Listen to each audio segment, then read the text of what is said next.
Hi guys, today I am reading Bat in the Waiting Game, Chapter 21. Scene Stealer. At last, Janie's opening night arrived. Bat felt that it arrived at last because it seemed like he'd been hearing Janie talk about it forever. In just a few hours, he wouldn't have to hear about how excited Janie was and how nervous Janie was anymore. "We're leaving in 5 minutes, Bat," Mom called from the kitchen. She had already dropped Janie off at the school so that she could get ready. "I get to wear a hoop skirt and makeup and fake eyelashes," Janie had boasted before she'd left for the show. That all sounded perfectly terrible to Bat. Clothes should be easy to wear and comfortable, like t-shirts and pants with elastic waists. And the thought of anyone gluing anything to his eyelids made Bat positively twitchy. Bat looked around his room. He didn't want to go to Janie's play. In the last few weeks, he'd spent so much more time away from home than he was used to that another night out sounded just awful. And there was little Thor in his playpen, finished with his dinner and looking up at Bat expectantly. Every night after dinner, Bat had been taking Thor out and working on training him to come and stay. They were still working on stay. "Oh, little Thor," Bat said to the kit, "you look lonely in there."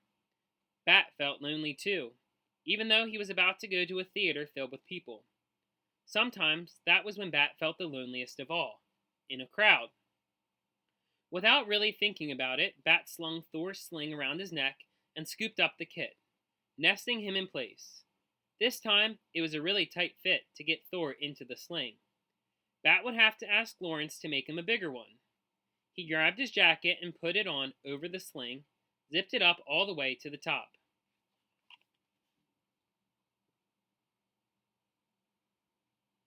"Just settle down and take a nap,"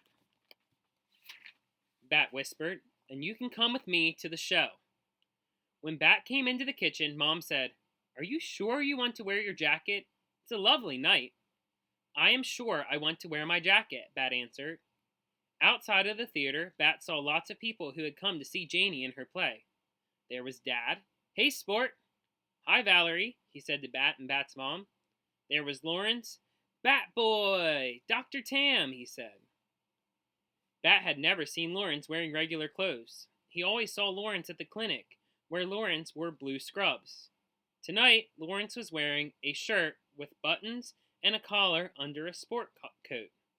And his shoes looked like they were made of leather instead of rubber. "You look different," Bat told Lawrence. Lawrence laughed, his same laugh, even from inside the different clothes, and that made him seem more like Lawrence again. There was Ezra and his parents, and there was Israel with his mom and dad. Israel waved at Bat, and Bat waved back. But he felt kind of shy about it.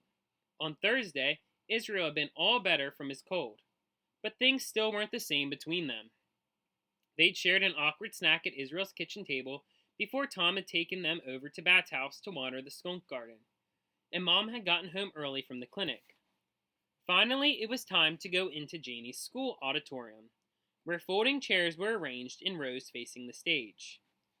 Bat, his mom, Lawrence, and his dad all scooted down a row, not too close to the front, but not way in the back either, and waited for the show to start. "Bat baby, do you want to take off your jacket?" Mom whispered as the lights were going dark. Bat slid the zipper down a little and then shook his head no. He felt Thor rustle around and then settle back down. And then the music started and the curtains opened, and the kids started singing and dancing. It took a minute, but then Bat recognized Maggie. She looked different in her Alice costume, a blue dress with a white apron, white tights, and flat black shoes. She looked older than she'd looked at the sleepover, when she'd been wearing those tighter, tiger, footy pajamas. But then Janie came to stage dressed as a queen, with a red hoop dress, a giant red clown, and eyelashes that Bat could see from the audience. He didn't recognize her at all until Mom leaned over and whispered, "Look, it's your sister." Even then, Bat didn't totally believe that it could be Janie. She looked taller than she looked in regular life, and she moved across the stage like she really was the queen of something. When she opened her mouth to sing her solo, Bat's mouth opened too in surprise. It was Janie. That was the same song she'd been practicing all month. Amplified by the microphone she wore taped to her cheek, supported by the music that played along with her. Backed up by all the other performers, and they danced behind her. She's amazing, Bat whispered. Janie's song was so strong and loud and wonderful that Bat leaned forward in his seat. He had no idea that Janie could be so wonderful. He had no idea that she was so talented and brave. She had no idea that... "Skunk!" yelled a voice in the dark, high-pitched and loud. "Skunk!" yelled another voice, and then another, until the auditorium rattled with yells. And then it was filled with something worse, the sharp, acrid stink of a skunk's first spray. Chairs turned over as the audience rushed toward the exits. Bat panicked, eyes stinging from the odor, dropped to the ground and felt around desperately for Thor. Oh, what a mistake it had been to bring the kit. "Thor!" he cried in the dark. Beside him, his mom called, "Thor!" And then Bat heard Dad's voice. "Thor!" And Lawrence, "Thor!" Someone turned the lights on, and Bat spied a black and white tail 2 rows up, sticking out from behind an overturned chair. Quick as he could, Bat scuttled over on his hands and knees and scooped the kit into his arms, cradling him close.